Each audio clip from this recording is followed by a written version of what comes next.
చేసి మళ్ళీ పనిలోకి చొరబడేది.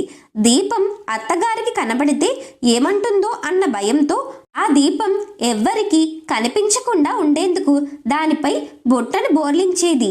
ఇలా కార్తీక మాసం 4 రోజుల పాటు పోలి ఎటువంటి ఆటంకం లేకుండా నిర్విఘ్నంగా దీపాలు వెలిగించి పూజలను చేసింది. ఇలా 4 రోజులు గడిచాయి. కార్తీక మాసం చివరకు వచ్చింది. ఆ రోజు అమావాస్య. ఈ ఒక్కరోజు పరమాత్మ కృపా కటాక్షాలతో దీపం పెట్టగలిగితే అనుకున్న ఆశయం నెరవేరుతుంది.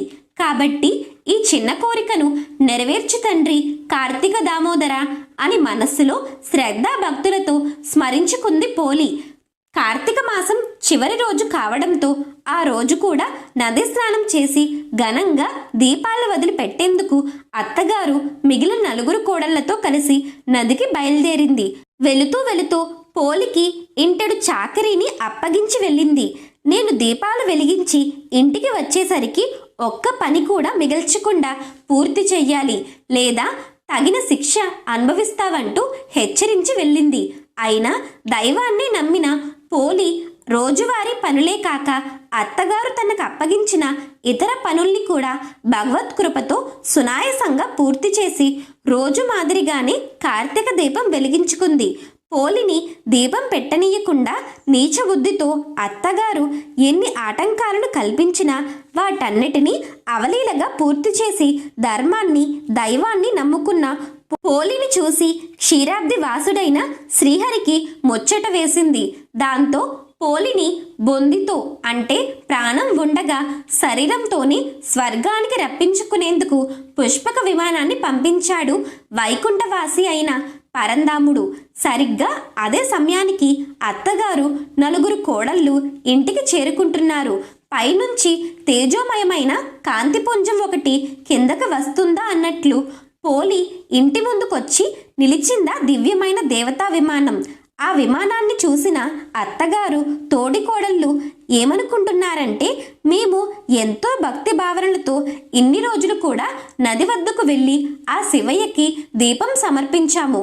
కాబట్టి ఆ దేవుళ్ళందరూ కూడా మా కోసం ఈ పుష్పక విమానాన్ని పంపించారు అని మురిసిపోయి పరిగెత్తుకుని వస్తారు. దేవతలంతా పోలిని అందులోకి సాదరంగా ఆహ్వానిస్తూ చెయ్యందించి మరి లోపల కూర్చోబెట్టుకున్నారు. పోలి దివ్య వస్త్రాభరణాలతో దేవతల స్త్రీలాగా మెరిసిపోతూ కనిపించింది. అయితే అది తమ కోసమే వచ్చిందనుకుని భ్రమిస్తూ మురిసిపోతున్న అత్తగారి ఆశలన్నీ అడియాసలయ్యాయి. అత్తగారు కోడళ్ళు దేవదూతలను చూసి ఇలా అడుగుతున్నారు: మేము కార్తీక మాస 4 రోజులు స్నానాలు, దానాలు, వ్రతాలు చేశాము. ఈ పోలి ఏమీ చెయ్యలేదు. అయినా ఈమెకు స్వర్గలోక ప్రాప్తి ఎలా లభించింది?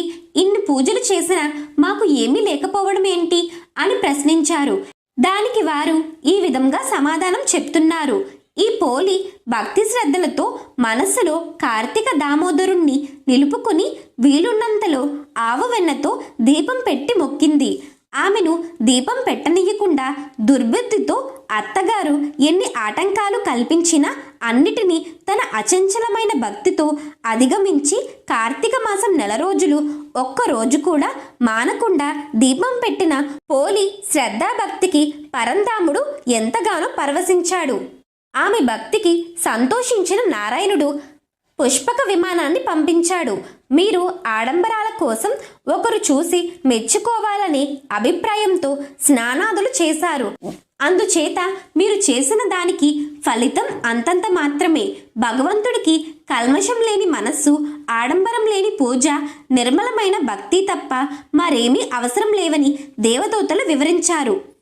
ఎలాగైనా పోలితో పాటు తాము కూడా స్వర్గానికి వెళ్ళాలనుకుంటూ పోలి కాళ్ళు పట్టుకుని వేలాడే ప్రయత్నం చేసిన ఇసుమంతైన ప్రయోజనం లేకపోయింది. విమానంలోని దేవదూతలు పోలికి మాత్రమే స్వర్గానికి చేరుకునేంతటి నిష్కల్మషమైన మనస్సు ఉందని చెబుతూ వారిని కిందకి దించేశారు.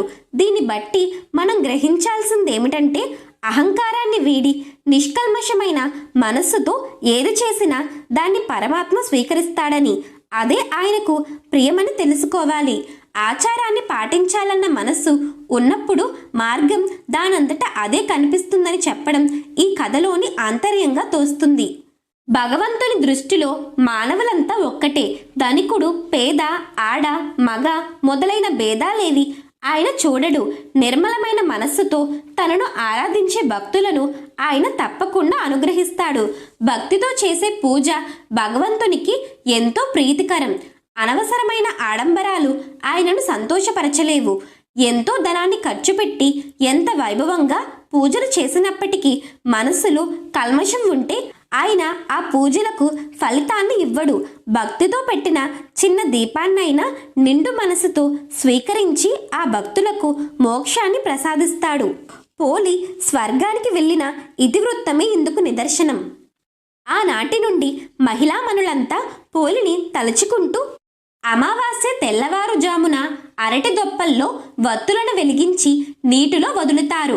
కార్తీక మాసంలో ఏ రోజు దీపాన్ని వెలిగించకపోయినా కనీసం ఈ రోజు 30 వత్తులను వెలిగించి నీటిలో వదిలితే మాసమంతా దీపారాధన చేసిన పుణ్యం లభిస్తుందని కార్తీక పురాణం చెబుతుంది. కార్తీక మాస ఫలశ్రుతి. వశిష్ఠ మహాముని జనక మహారాజుతో ఇలా అంటున్నారు. జనక మహారాజా, సూత మహర్షి